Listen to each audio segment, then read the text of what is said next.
Good afternoon, everyone. Welcome to this session of Unit 6 under Block 2.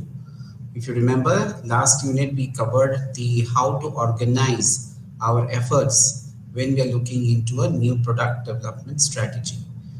We will take this step further in understanding what is the new product development process, what are the various stages that are there, what is the importance of innovation, and what do you mean by modifications that we look into in our product lines. Further going down to first three stages of the new product development process, that is the generation of new product ideas. Where do we get them? What are the sources? We'll also look into how to screen those ideas into more feasible product concepts. And then we work on the development of product ideas. Once we screen them, we develop the product ideas and put it into and take it forward. So it's a list of activities that we will be looking at, but in new product development. However, let me start off with the importance of new product development today. It has become imperative for every organization in the competitive scenario to beat the competition or to have a competitive edge. One of the ways in which that can be established is through your products. But products, as we know, we have seen so far, that products can reach a particular goal and at some point of time we lose momentum in the marketplace and can be weeded out. So from the future perspective, as the needs and the wants of the consumers change, there is a earnest attempt that is made by the firms to come up with new product modifications, changes, additions, deletions, and sometimes come up with completely new product categories into the market, which has got a future impact on the business of the organization. So new product development perhaps which was given a kind of a staggered kind of an importance, or once in a while it used to be there in the product planning process earlier, but today it has become mandatory. It has become so critical to the success of the business that you are into. So when we talk about new product development, where does it come from? So if you take a leaf out of our ideas, what we had talked about in the last session, that most of the products that we use are a solution to the problems. It basically attends to the problems that consumers face. So new product development also delves into that. What are the key parameters that are problems that the consumer is facing, and where there could be a generation of a idea, which can be further looked upon from various angles from the company's capabilities, and then put into a feasible idea in terms of a product in the marketplace. So if you look into the kind of the new product development, we look into two things. One is obviously the changes that happens in the product, the minor changes. You come up with product modifications to cater to the changing needs. To give you a fair example, if you remember the Oral-B toothpaste, toothbrush, it has come with an indicator. Why would that be there? Perhaps it is primarily because to see that, okay, you can say to increase sales. Yes, we want to increase sales, we increase the market share, we want to have a better revenue model work out of it. But it stems from a very small idea that consumers did not know when to change their brush. And when those bristles would become defect or don't become of any use, that's when we do. And we have seen people go to the last strand of the so-called the bristles of a toothbrush. Maybe that has triggered that. Can we look into when we should tell the consumer it's time that you start changing your toothbrush? Maybe an idea, a problem like that, or a difficulty to identify when to change or when to go for a new toothbrush could have been a idea which germinated into a indicator based toothbrush. If you talk about things like Sensodyne, sensitive teeth, or tartar, anything in oral care, you'll find that all these things have got some kind of problem. Every product that you use, whether it is a tangible product like in a consumer durable, today smartphones are looking at multiple kind of usages. If we talk about consumer electronics, we look into multiple, but somewhere down the line, when we say we want a technology driven product to be given, was does that technology able to give something more in terms of what the customer requires? So somewhere down the line, when you scope it down, you bring it from the needs of the customer. Another thing could be completely new products, innovation, what we call that most of the companies today are taking on to very seriously to ward off competition, to give better value-added products to the market. So if you look into it, the NPD has looked upon both these areas as a strategic part of the new product development. If you can break it down, yes, innovation sometimes come accidentally, like we have in case of sometimes it comes as a necessity, sometimes comes as a brilliant idea, but sometimes it comes with in some kind of products, in technical products, it takes years of research to really come up with a kind of new product that is to be developed. For example, medicines, in pharmaceutical industry, I was talking about the co-vaccine. Of course, it had a deadline to be met because of there was no vaccine available for COVID, but then they had to get it within a particular period of time. You're looking into, like today we're talking about the satellite launches, so that takes a lot of time. That's again innovation, but the point is it takes its own time. So in certain sectors, the innovation could take its own time, and in some cases it could run from a very simple insight that you get from the problems that people face. For example, the band-aid that we talk about, the doctor who was attending to his wife's wounds and wanted to have a adhesive kind of a bandage gave rise to a concept like band-aid, and today it's become, lo and behold, it has become a product. Similarly with ice cream cones, if you have seen, because someone ran out of the ice cream cups, so they rolled the pancakes in the form of a cone, and since then it has become a kind of a new set of a product category in which the ice cream has been provided in form of a biscuit cone. So obviously innovation looks into a structured, as well as sometimes you look into very innovative. You cannot say from where it will come, but then from a strategic point of view, today we have to look into a very planned way of applying the innovation or generating the new modifications into the products, because any change in the new product calls for a considerable amount of investment from the company, and to take it from an ideation to the commercialization, there is a host of other activities that you can see here. As you can see in the new product development stages here, it is outlined as some 8 steps, as you can see here, from idea generation to idea screening, and that screening has to lead to some kind of a concept development of a product idea, and that then it is given to the R&D people who will work on these and try to convert it into a tangible product or a service, which could be weaving out of the consultants who are working on that to weave new ways of services that can be put into the market. So it is something to do with the concept as well as the product prototypes, which often have to be tested before they are put into the mass market, because any kind of failures can lead to serious repercussions, loss of money, loss of revenue for the organization. So the stakes are very high. So obviously, when we are looking into new product development, before we go full scale into the market, we have to test it. We have to test the product. We also not only look into the testing of the product, but you're also looking into the marketing strategy. The 4 P's that we were referring to, of course, one of them is the product that we're talking about. The others, complementary variables, which are tools which basically support the product, like the price, the communication, the place, all those things can be developed and have to be tested out.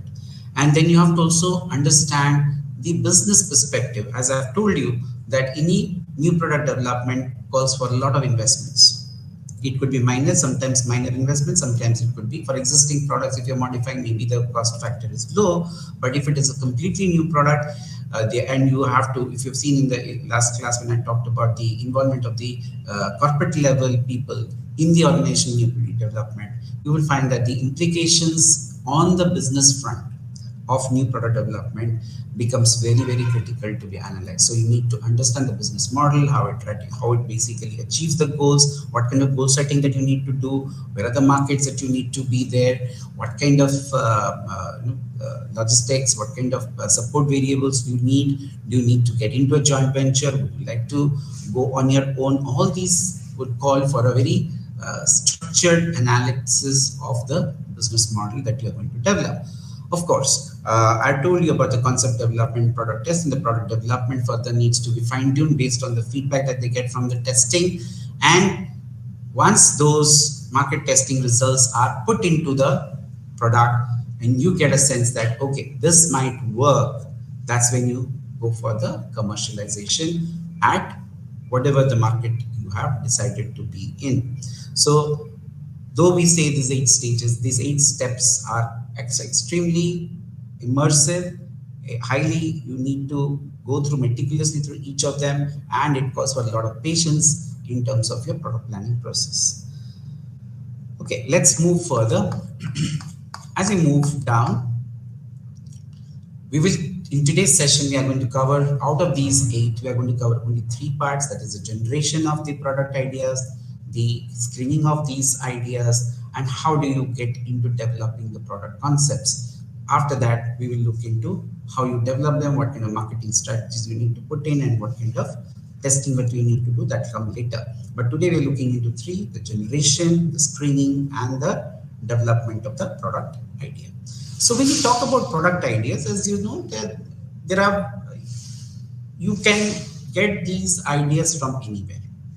Yes, there are some structured way of doing it, there are some unstructured way of doing it, and what is the source of this would go across the value chain of your company, right? So obviously, with more and more impetus or more importance being given to new product development, generation of product ideas today has become more structured, or you try to create tools and platforms where you can get, for example, today when you are giving feedback on your online shopping apps, or you are asked to give some kind of when you're searching for certain products and certain queries that come up, you have chatbots which basically take those inputs, and you may find those things to be very crucial. So idea generation can come from anywhere, and based on that, it also depends on the company that you are, the way you look into your planning process. What are your objectives going forward? What is your financial status, and what kind of manpower requirements you need to have? What kind of investments you have into technology, and what are your future perspectives? They spell whether NPD plays a very critical role. Based on that, of course, the product ideas generation can come. So there is no hard and fast rule that there could be a particular way of doing it. Sometimes the individuals who are a part and parcel of generating the product ideas, they bring in their own understanding, they bring in their own, resistance also. Sometimes they come up with certain mindsets. All these also makes things complicated. It is not that easy that you are coming with a new idea and the idea would see the light of the day immediately. You have to convince so many people, you have to involve many people in the process of the new product development.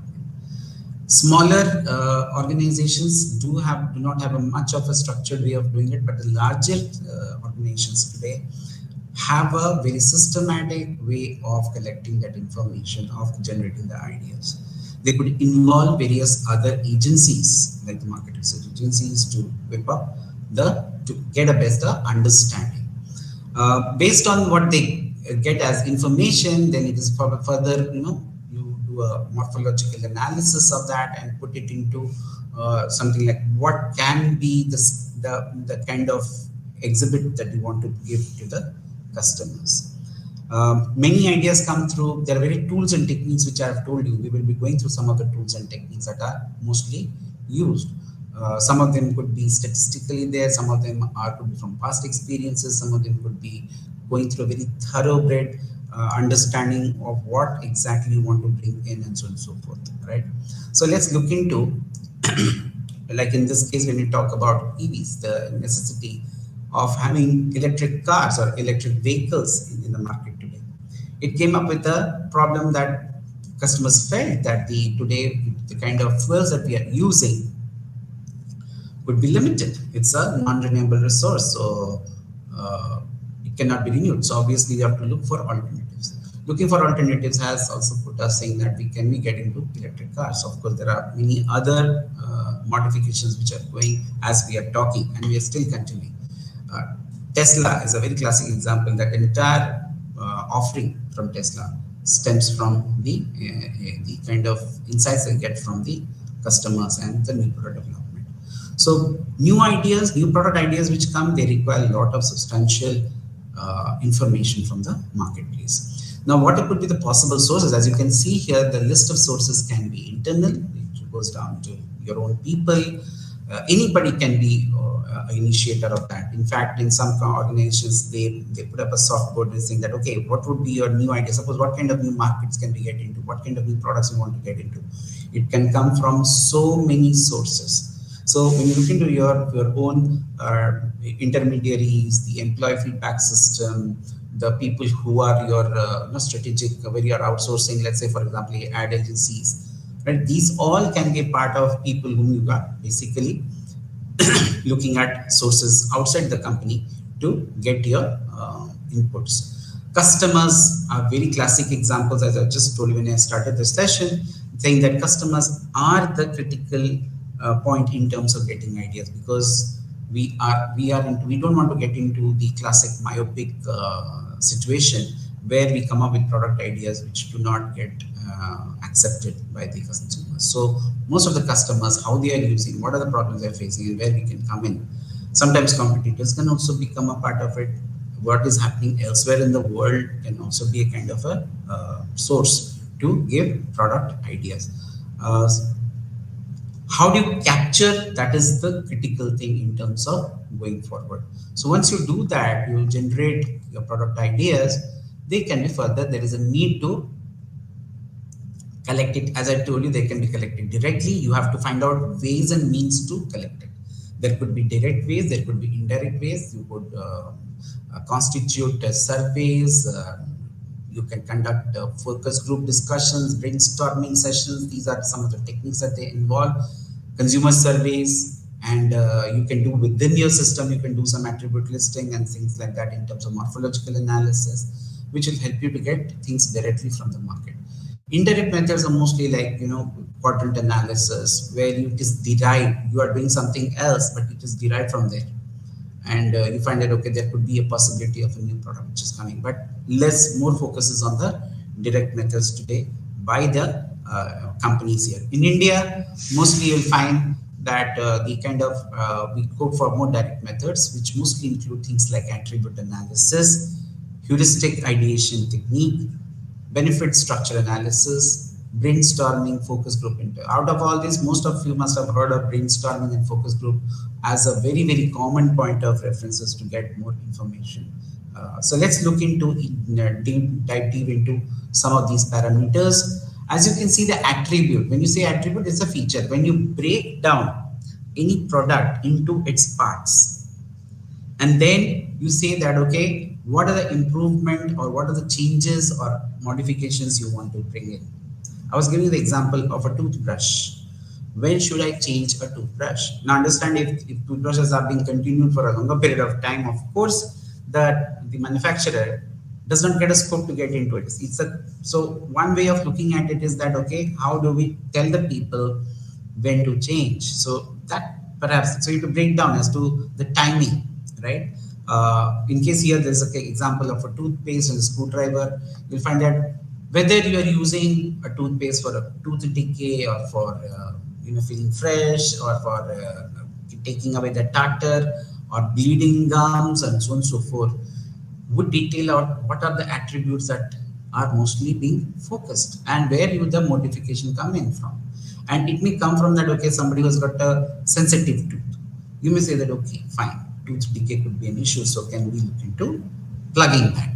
And the priorities that you would like to fix, depending upon the interest of the consumers, it can range from being very low to very high.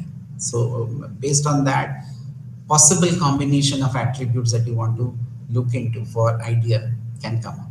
Yes, it needs to be further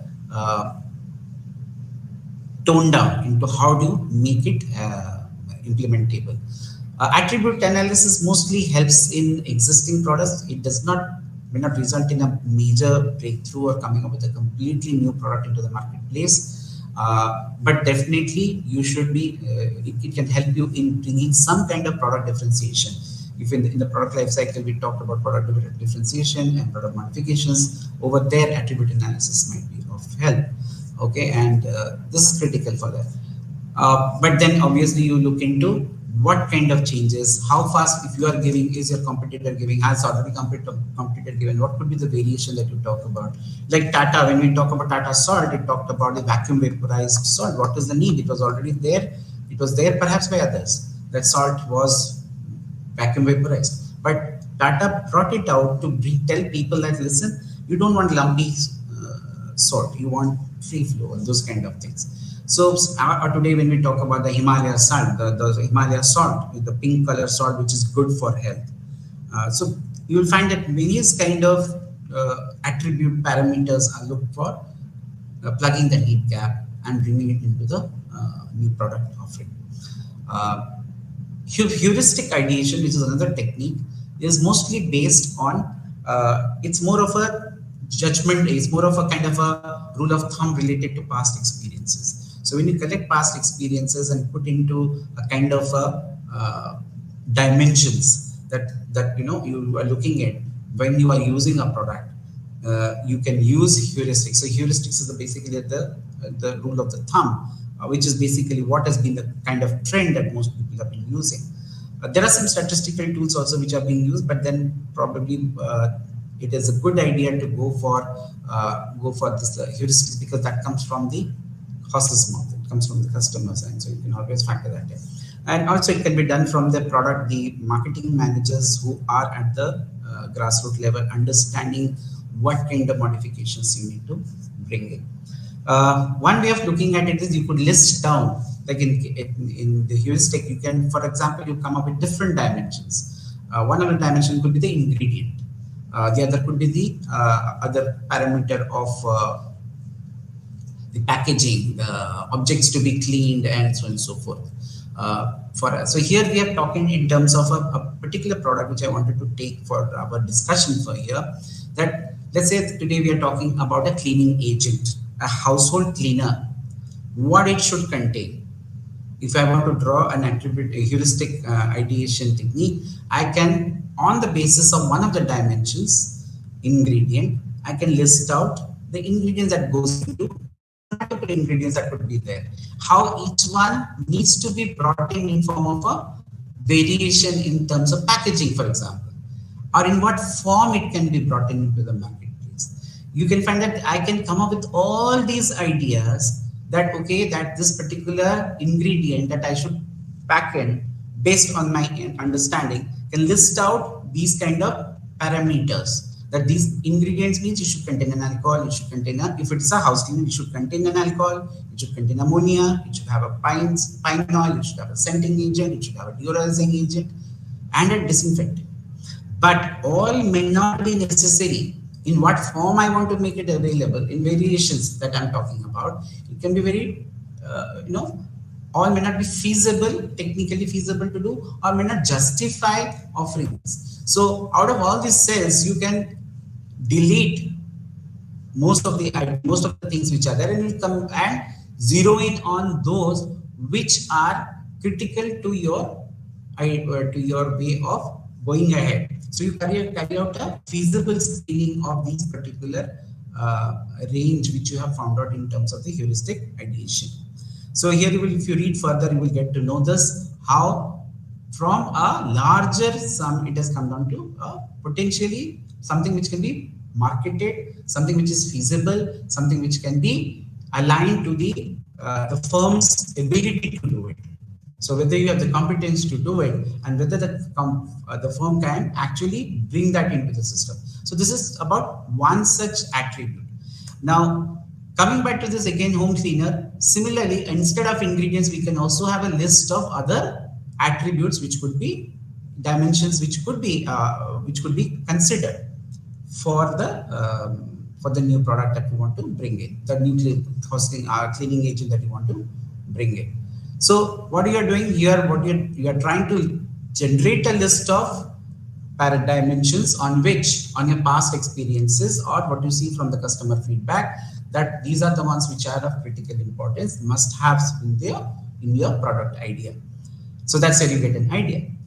The other one is a benefit structure analysis. Benefit structure analysis, as the name very clearly suggests, that customers do not buy features, customers buy benefits. So what you do when you do this, it is almost like a approach which is similar to attribute, but then here what you do is you try to conduct in-depth individual group interviews and collect information from the respondents on various type of engagements that they have or various type of activities that they engaged while they are consuming the product.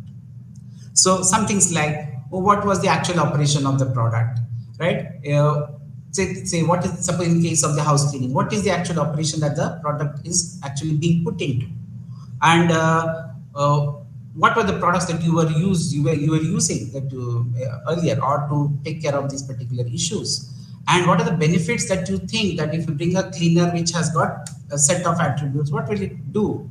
So you will get insights as to what are the benefits that people are seeking. Some of them will say that, okay, it should be cleaning well, it should be it should not leave stains, it should not leave it should be, in terms of smell, it should be good smell, it should be a disinfectant, it should have antiseptic properties, it should not allow any germs to come in, and of course it should look, whenever I'm using it, it should look very polished, it should dry soon maybe. So these are things which come from the usage patterns of the respondents. And when they say that, you know that whether this should be given a lot of preferences, how are you going to, whether they should be factored in when you are talking about the benefit that the consumers are looking forward to. So based on that, you will be working out a set of attributes or issues which you could be factoring into an offering like a house cleaner. So what do you do when you get this? You get a multi-dimensional matrix of various things. Of course, they don't fine tune. You have to filter that out and come up with what are the various things that you could look into. Something like operations, the attributes desired, attributes which receive benefits, what kind of benefits they used, and what kind of brands they use. Is it a branded thing or a non-branded thing? Like in phenyl, are you going for a local product? Are you going for a branded product? If a branded product, the expectations are something else from a local product. So when do you use it? How many times do you use it? And so on and so forth. I talked about the perfume pipe. If you're using it, if it's a foul smell, obviously you don't want that to happen, right? You want a good smelling one. Or what kind of like stain removal. These are things which comes from the usage, and you can factor that and work out various kind of combinations in terms of, let's say, you combine these parameters, you have to do multiple volumetric analysis to find out whether it can be converted from a single use to a multiple use. If you're talking about multiple use, what are the attributes that we should be looking into? If there is a gap that is trying to attend from these parameters, you can do a cross tabulation to find out whether which combination is the most important one that you want to factor that in. So marketing gaps can be analyzed using this particular benefit structure analysis. Furthermore, you can also look into which brand is giving you benefits. So several examples are given in your course material. I would suggest all of you to go through that. The next most important thing which we talk about is the brainstorming. Brainstorming is one of the most popular creative technique which is used by firms to get results. It basically is, it was developed by Osborne, and what they do is they try to see that new ideas come up from multiple people, right? So we have sessions where people, some 10 to 6 or more people, are drawn from various areas of the organization or from outside or as consultants, and then they are asked to deliberate on what can be the new products that you could come up with. And there are certain rules which govern that. Everybody is given the liberty to speak, Brainstorming means you are coming up with creative insights, you're coming up with your creative understandings, and mostly we do not take into account the seniority or the juniority of people who are there, or how senior, how old a person is, whether he's an expert, whether he's a person coming with a lot of knowledge in that domain. All those things are not taken into account. We must look into certain ground rules here. The ground rules are like, for example, you do not permit you evaluation of ideas. You just throw out ideas. How many ideas come up? You encourage different people to speak and to think. And when we talk about design thinking these days, yes, brainstorming can be a very effective way of getting into design thinking, bring creativity into the focus. The point is, we must whip up as much as new ideas possible within a particular area, and those ideas can be further modified. You can modify it, and you can build it up on others' ideas. A host of new product ideas can be the list which has been given in your course material. You can see, I've not run through all of them, but you're saying, can you list attributes of the product class? What are the new attributes that that can be brought up? What can be adapted? How it can be modified? So obviously, people bring various kind of ways and means to look at those parameters. And if you it gives you a plethora of information in terms of what kind of parameters that we should be looking into in the new product that we are coming up. What are the ideas that we should be bringing into the new product itself, right? And brainstorming session aims at a very exhaustive generation of ideas till you run out of ideas. So that's one thing very critical. Another modification of this is basically, many people have been saying that this does not work.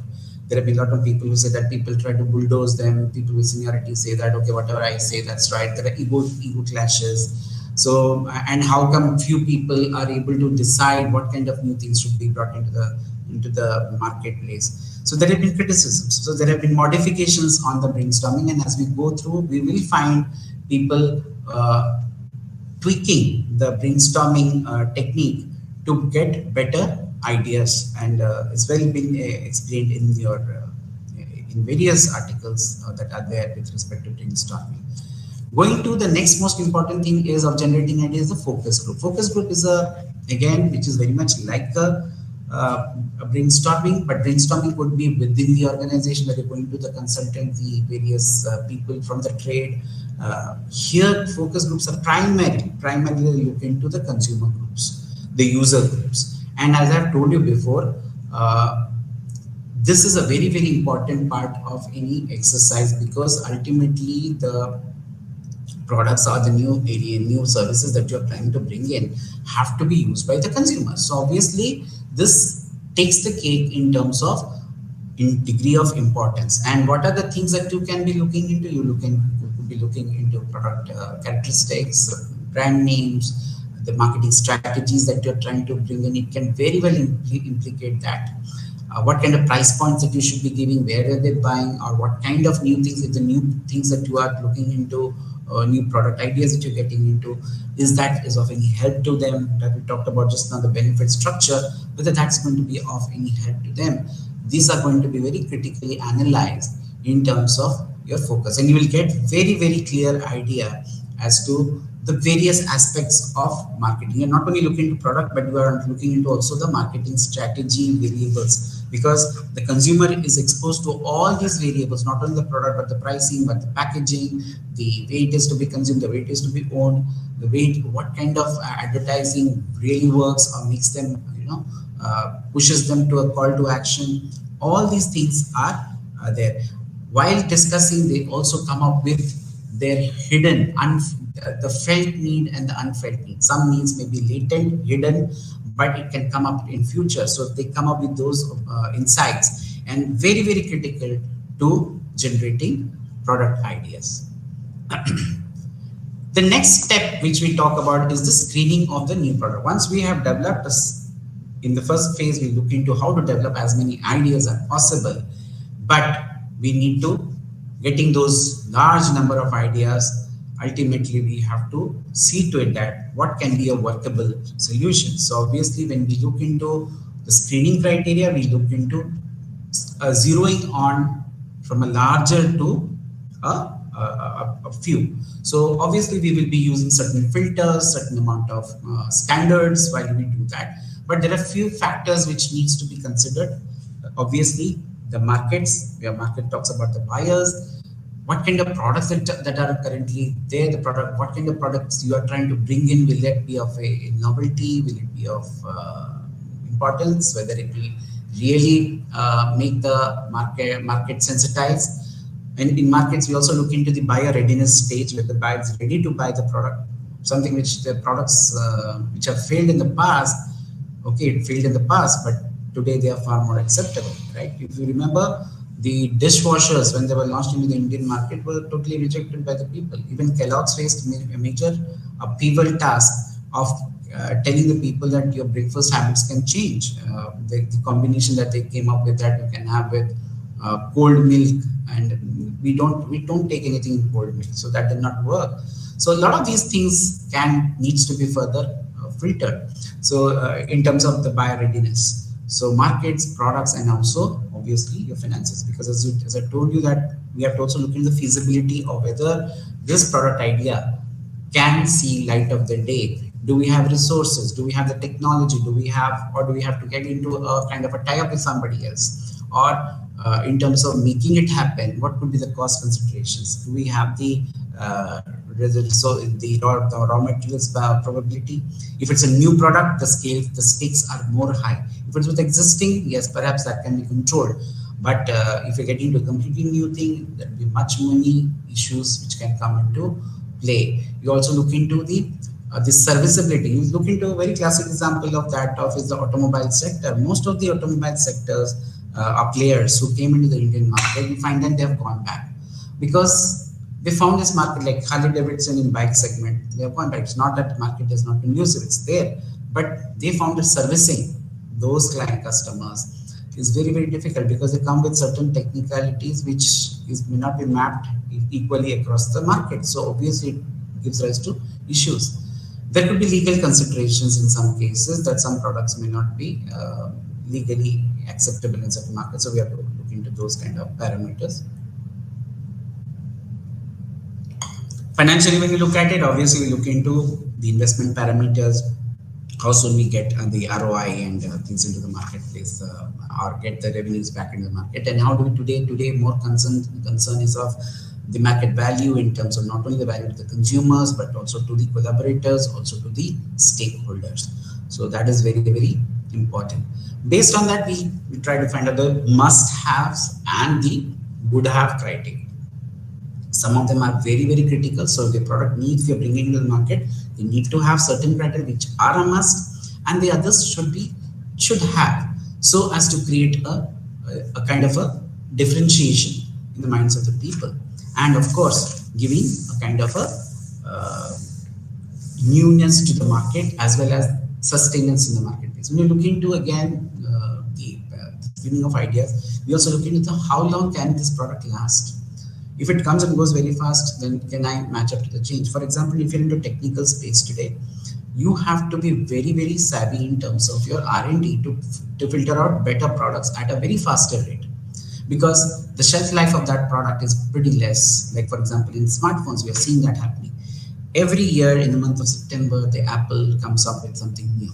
That's known to the market. That's a signal which is already gone through. So that sensitizes competition to come up with what kind of newness we want to bring it into that. So there will be certain must-haves. There is something like that. But having said that, it is not a single shot thing. It is a multi-stage thing. Generally, in new product development, we develop in a multi-stage process. It's not a single session decision that you get into this. You get into multiple stages of screening, of generating ideas, screening it, getting on to the next phase to implement it, to understand how it can be mapped to the capabilities of the organization and the financial implications. Based on that, the screening process is also done. In that, it's done in steps and one by one. Preliminary screening, when you do, obviously this is one such example where you can do is, this one of the techniques which you can employ here is, you can list down the criteria, which is called the product profile ratings. Yes, as you can see here, there are some 10 attributes which can be listed out, and you can give it a rating from the, as you get the rating from the people. And this is a 5-point scale. And based on the ratings, you can work out a graph like this, right? On these 10 criteria, which is there. Now, if you see, there are a few things which you should be looking at when you're screening out your new product ideas. It should be aligned to your organization capabilities. If it is something which your company has a know-how and you can leverage on it, nothing like it. But if the product is there, it is able to, you have to come for a different, sometimes it does happen, you have to come for a completely new technology. So that has got other implications. If you see here, items which are capable of being produced on type and the kind of equipment, suppose the machinery that you have, is the current machinery is equipped to handle the new modification. If you have to buy new equipment, then what is the cost implication? Because there will be capital investment into that. So considerations like that also have to be taken into account. As I told you, what is the market size, in what size we are looking at, and how long will it sustain. I've already talked about that. And of course, from a finance point of view, the kind of returns that we can expect. We also look into something called the break even that we want to achieve, because any new product there is a risk factor, and you're investing, obviously look into the break even. So once you do the product profile ranked data, we go further in listing out. It is not easy to just put just one respondent. So you have to see what is the average scores. So you have to submit the data in form of the ratings, and you can find out what is the rating for each of these criteria. So what you do is, instead of giving that criteria a certain score and take it as from one respondent, you go for an average score. An average score, when you convert this 5-point scale into something like this. As you can see here in the table, each of these criteria from the previous table, it has been derived. These 5 rating scales have converted into inter of A, B, C, D from A to E. It is converted into a kind of a data point. And we are now scoring it based on the importance of this criteria. If you see the weightage that is given, this is called a weighted average. So when you take the weightage of a particular characteristic, like for example, in case of a soap, the quality of what kind of chemicals may have a 0.15 weightage. But the kind of pricing has got, let's say, 0.13, so and so forth. Availability can be 0.12 and so on and so forth. So you list down those characteristics, right? And those characteristics are derived out of the importance given by the consumers while they are going for such kind of products. So when you do that and you find out the ratings that they are giving, you go for an average. You sum up all the ratings that has been given, and let's say for a hypothetical calculation that the average score for the first characteristics come as X, right, or is 3. So what you do, you multiply the weight into the average score, you get this. This is the score that you get. Similarly, you do it for all the 10 characteristics, and you will find that 3.63 is the rating which you get as on and for that particular product idea, which tells you that whether you should be accepting or rejecting. The most accepted region is that an idea can be rated is between 3.5 to 4. So obviously, if your product ideas based on the attributes that you are trying to bring in and given the weightage that it has, if you find that this particular score is coming on the basis of whatever ideas have been developed, that is an idea that is worth pursuing. So you will come down from a larger idea to based on the attributes, based on the parameters, you come to a select few which you would like to process further. And Kotler talks about certain errors that can come up while you are going for this screening. Sometimes good product ideas gets dropped and some poor product ideas get accepted.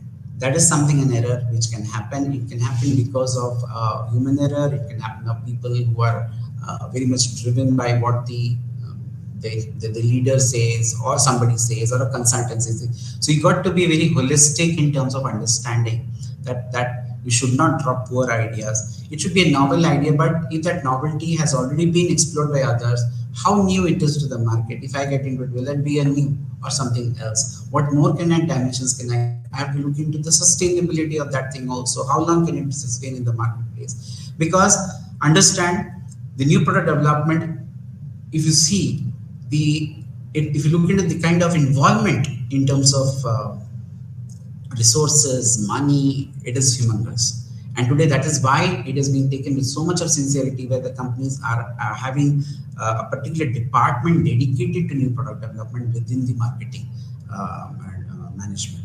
And marketing people, of course, as I've told you in the last class, they're more suited to do this because they're dealing with it in and day out. And today the turn back or the response in terms of how new products can be brought to the market, it's almost become an urgency rather than a luxury. So it's become a necessity of sorts. Either you bring in new products, either you innovate, you bring in modification, or you could be phased out of the marketplace. So because the stakes are very high, one has to be very clear as to what product ideas that you are evaluating. So the more you get a deep insight or deep dive into the analysis of that idea that you are screening, it becomes critical to develop them into the next stage, that is called the development of the product ideas. If you see, I'll take here a very good example has been taken of milk. Now, milk can be used for various purposes, right?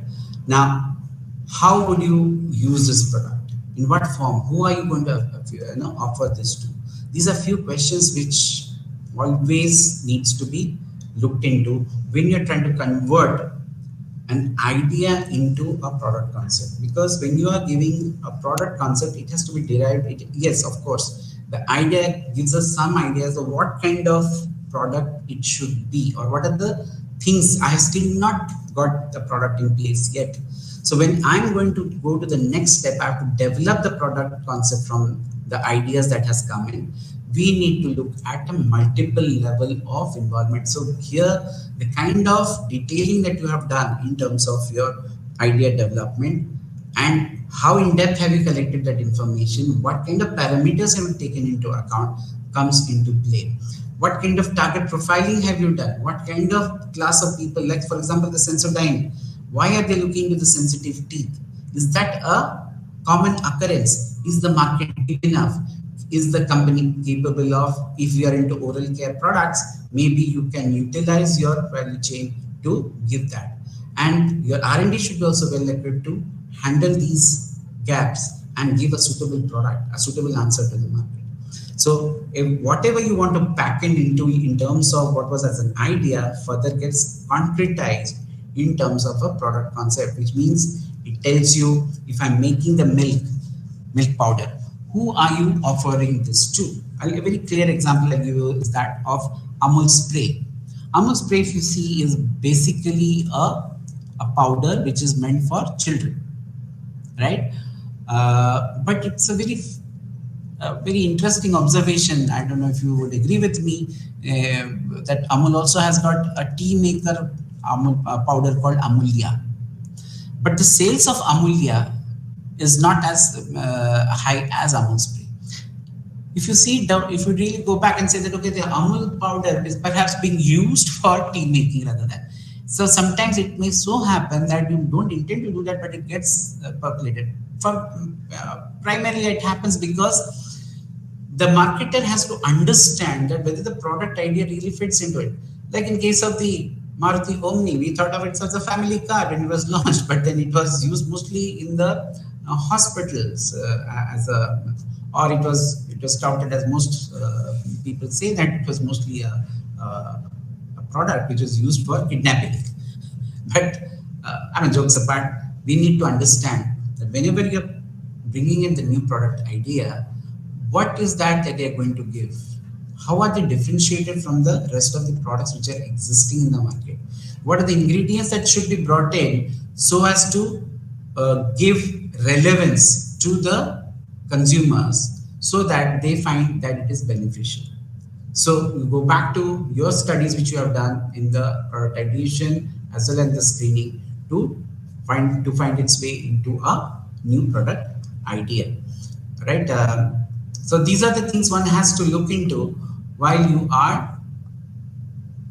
So few questions which you can ask the consumers is that what are the benefits, are the, if you bring in a new product idea, while you are doing a testing of that idea, you can actually ask the people that, okay, today we are planning to bring some kind of a supplement, let's say.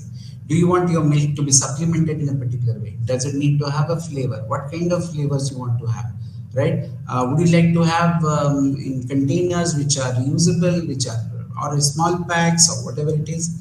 Because these are critical indicators to getting the product idea into the process. So yes, you can make the product, give what kind of values that it has, but it has to be acceptable also. Suppose somebody is not using it, then they could also say that, okay, this is the product, it does not have it. They may test it out and say, okay, this idea, this does not work. So you may find certain things which are which you think are acceptable, but may not be acceptable to the larger population. So here what you need to do, you can redraft, you can rerun that, you get into what kind of attributes are most important, which can give better satisfaction to the customers. When in services, it is very, very important, because when we talk about things like services are intangible, as you know. For example, an airline like Air India, for example, now it has come under Tata's. There are certain problems with the brand image of Air India, because people who use it, they said, okay, it does not come on time. Sometimes the food quality is bad. The people are very rude. The upholstery, the kind of environment that they create is not very conducive. Now these comes from the usage. Now if you want to, today we are trying to rebrand, or Tatas are trying to bring more weightage into Air India. Obviously these are the factors they have to look into for engaging the customer more and to make them acceptable that, listen, we are able to provide it. For that they have to make them feel also. So you try to go through test runs. When you do that, you have to make them go through those experiences. You have to the new things that you want to bring in into the system as into Air India, that has to be tried and tested. How are you different from in terms of the other airlines, in terms of global connectivity? Okay, it is a domestic market, there is an international market, so it is at a different level. So when you are trying to calibrate to the customize to the customer requirement, you have to understand that customers have to be engaged today. The new products also needs, or the new service that you are trying to do, you have to work out a map that this idea should engage. It should engage with the customers. The more it engages with the customers, the more you will be able to attend to the value proposition of the consumers. Secondly, we talk about the 3V. It's a very, very important part when we talk about value. When you say market value, we look into 3 value. One is the value proposition in terms of what is being differentiated in the product to give better experiences to customers, and how is the product being designed, how you are creating that value. Are you engaging the customer in terms of the product? For example, I'll give you a very good example. The DIY concept, do-it-yourself concept, which was has been pioneered by a furniture brand called IKEA. They have come up with the objective of involving the customer in terms of creating the product. They don't come up with the product just like that. If you visit an IKEA store, they will have very minimal presence of any furnitures. What they rather try to do is they try to get what are the things that the customer is looking for. For example, I need a wardrobe within say 10,000, 15,000 bucks, right? Now, in that, they would also go on to understanding what they want, how many shelves they want, what kind of color, what kind of material. Of course, there's a cost breakdown of each of them, and at every time there is a rating which is happening. They would also like to see the size of the wardrobe being fitting into the requirements and things like that. So there's a significant amount of customization that has come in. Now, this is a new strategy in way that service is being delivered. So apart from giving the tangible product, which is a wardrobe base, which is the existing product, you are value adding with the services. Is that a new concept of doing it? Yes, it is a new way of making that product available. Today, Pepperfry is talking about digital studios because people feel that, okay, I'm buying furniture, I must touch and feel. So I'm trying to bring in a new way of engaging them by having digital studios. So IKEA, if you see, is able to engage the customer while the product is being also manufactured, while the product is being offered to them. As a result, what happens? The rejection rates are less, right? So the product does not fail because they are giving what they want, what the customers want. So the chances of that failing. So what we call as co-creation, that also needs to be looked upon, and how you include that into your new product ideation and then make it up. Because over here, you are that new product ideas can come from, you may talk about a standardized thing, but when I'm using it for my customization, there's a certain amount of newness in it. So as a provider of that particular product or service, am I being sensitive to the market? If that is the thing which is done, perhaps you will find that your products have better acceptability and you will ramp up your revenues, you will get your market shares, you will get your yes, the other things can be put into place, the logistics, the intermediaries, whether it's offline, online, communications, influencer groups, all that can be factored in as a part of your NPD process. As we go further, we'll talk about that, can be tweaked. But first and foremost thing is that whether that idea that you are generating, that you are screening, that you want to bring it in form of a product or a service is going to resonate with the target audience. If it does not resonate, it is time to put a stop there, go back to this, because the stakes are high. As I told you, that the kind of involvement that the company has in terms of from idea to a product and product to making a prototype and implementing in the marketplace, there can be a slippage. The way and ways and means to bring down that slippage depends upon how do we go through these first 3 steps in a very meticulous manner. This is the stepping stone, and it is the most important thing that will define success for the new product or the new service that the company is trying to bring it to the marketplace. And as I've told you, what is its implication? It's an implication that we could be a head start, we could be completely creating new categories in the marketplace. All these modifications will help me lengthen the product life cycle in the marketplace. Maybe I'm in a matured market today. By giving this modifications, bringing in some new variety, I am giving more fillip to my product life cycle and making the business sustenance a reality. In terms of new product avenues, new product categories, you are adding new dimensions. Yes, if it is in a related product category, that's fine. If it is an unrelated product category, obviously the value chain has to change significantly, and you have to bring in changes at multiple levels. There, the stakes are much more higher, and while the NPD process can be mapped to an existing opportunity, or to a new opportunity that is coming in the marketplace, the kind of intervention that you need to do for a divergent kind of a opportunity in the marketplace is humongous. Very classic example is that of when the compact SUV in the automobile segment, it was not thought of, it was thought of, but in American market or in the Western market, the use of SUV in Indian market is different. That gave rise to the compact SUV. If you see, the scooter category was created in the Indian market to basically take a midpoint in terms of what we call in terms of line stretching into a stretch kind of a thing. We are trying to find a midpoint where you can give certain attributes of a moped and certain attributes of a scooter, and by doing that we are giving an array of products. Under that we give certain options, we give depth to that particular thing. But those changes, those differentiating points are critical for the success. So with this, we've finished the 3 stages, and that is the first step of getting your new product ideas, generation of ideas, screening of those ideas, and converting those product ideas into product concepts before we get into the testing part subsequently. With this, I would end today's session. Thank you for your patient hearing.